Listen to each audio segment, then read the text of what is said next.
Penguin Random House Audio presents Old Time Radio's Greatest Shows, Volume 47, featuring Lionel Barrymore, Agnes Moorehead, Orson Welles, and many more.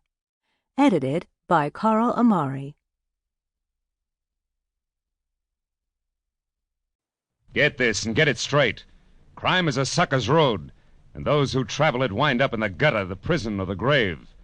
It started with death on my doorstep and got worse when I lied to a sympathetic bull, was pistol whipped by a gorilla with dimples, and fought with a kitten on the Keys.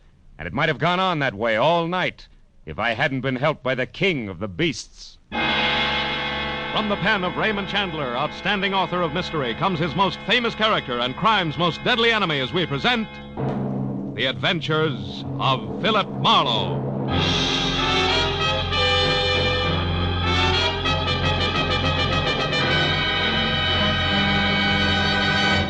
Now, with Gerald Mohr, starred as Philip Marlowe, we bring you tonight's exciting story, The August Lion.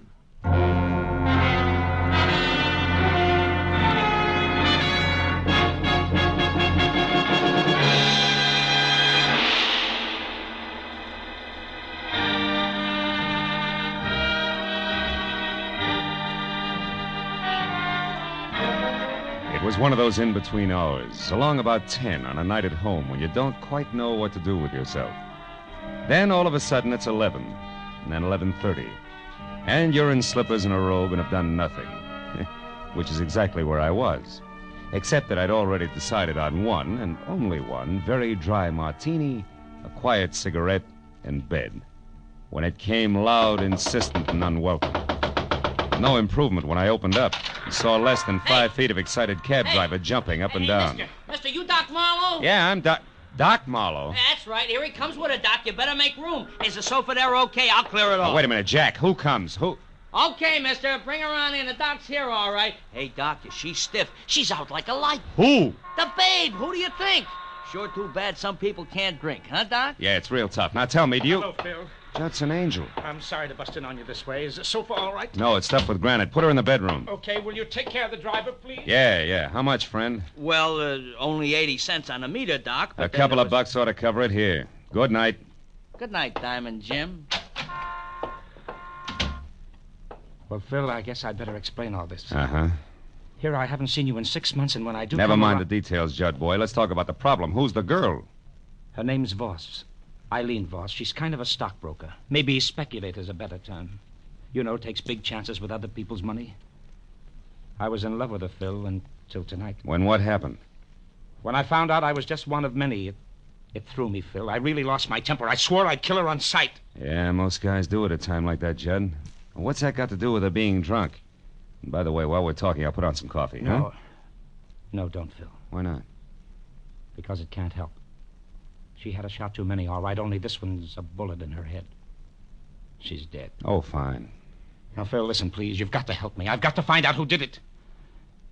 Phil, it started a couple of hours ago when I found out she'd been playing me for a sucker. I went to her place the first time in a week, boiling mad. The door was open. Judson Angel's eyes never left my face as he told the story from the beginning. The girl's body on the couch when he walked in, a neat hole in the back of her head. The gun he knew she owned shoved under her pillow. Then in the next second, before he could even look in the other rooms, the arrival of the cabbie somebody'd called who thought Eileen was just another drunk who had to be shown the way to go home. How he seized on that as an opportunity to keep from being placed at the scene of the murder he had every reason to commit. How minutes after he was in the cab, he realized he was near my place. How to avoid suspicion, he said I was a doctor. Everything except why, specifically, he was so afraid of the police. I knew that was going to be next. Now, Phil, I suppose you want to know why I couldn't possibly call the police. Yeah, that's right. Why? Because I'd surely be booked and fingerprinted. And that'd ruin me. You see, a long time ago, I served time in the state penitentiary in Illinois. What? Yes, so I've kept it quiet. Only Phoebe Hammond in my office knows. It was for forgery, Phil. It was under another name and way back when I didn't know the difference between clever business and crooked business. It's taken 10 years to work up my reputation as an accountant. So you see, if I get mixed up in this, it'll all come out and... Well, smash, lots of pieces, no more. Oh, you've got to help me, Phil. You've got to find the real killer before the police get to me. Please, Phil. I can't, Judd. It'd be smashing just as many little pieces for me, too, if I tried to pull anything like this on homicide. No, I'm sorry, Judd. I've got to report this body. But, Phil, look, what if you do report the body, but you say that you don't know anything about it, that you're going out to find what you can? What about that, Phil? Oh, please. Please, Phil. Okay. What's the girl's address? 91 Hollycrest Drive. 91 Hollycrest. Yeah, the door wasn't locked, Phil. Mm-hmm. Your phone number, Judd? Gladstone 3926. I won't move out of my place until I hear from you. Now, make sure you don't, Judd. Because if I can't find the real killer, I've got to tell what I know about you. You understand that, don't you?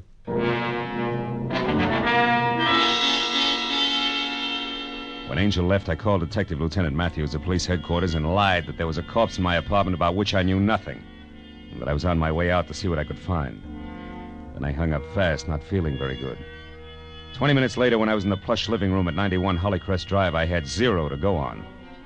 Until I got to the bedroom where, caught in the folds of lace at the bottom of a petticoated vanity, I found a piece of male jewelry that stood out against that backdrop like Argyle socks on a turtle. It was a gold tie clasp ornamented with the figure of a lion, a little more majestic than most. I dropped it into my pocket and then moved out into a long hall that led to the kitchen. I was about to start toward it when he spoke. Don't move, buddy. Like the voice, he was thick and soft, especially in the middle where he was girdled in double-breasted gray flannel. So I couldn't tell whether he was plus or minus a tie clasp. Also, he had no hair and a pair of deep dimples that danced when he talked. The gun in his hand didn't. Okay, turn around. Let's go back to the living room, buddy. I want to ask you a few questions. Like why you're taking inventory here. Well, it's my job. You see, I'm an auctioneer. The lady of the house won't need this stuff anymore. She's not Shut going to... up. Now stop where you are, and don't turn around. Okay, where's the girl? Come on, where is she? Out. And only if you'll tell me why you want to know will I tell you where. You see, that way I come out even. Maybe. Well, Eileen's boss owes me money, buddy, and I want it now before she's flat broke. Now you, where is she? On her way to the morgue, like you don't know. What do you mean by that? I didn't kill her? Honest, Injun? Listen, you. Get this straight. I came into this place just now for one reason only. To check on the Voss girl and make sure she wasn't on her way out of town, bag and baggage in hand, and my 50 grand. Now, don't forget that. I'll try not to. And don't move. Hello. No, she's not here. Judy? Yeah, it's me, honey. No, she's out. Yeah. Well, I'll tell you about it later at the club. Yeah. Right, Judy. So long. Now, where were we, buddy? In the middle of a big fat lie, your reason for being here. Oh, yeah. That's where we were. And you know, that's a good old place to leave it. Oh, buddy.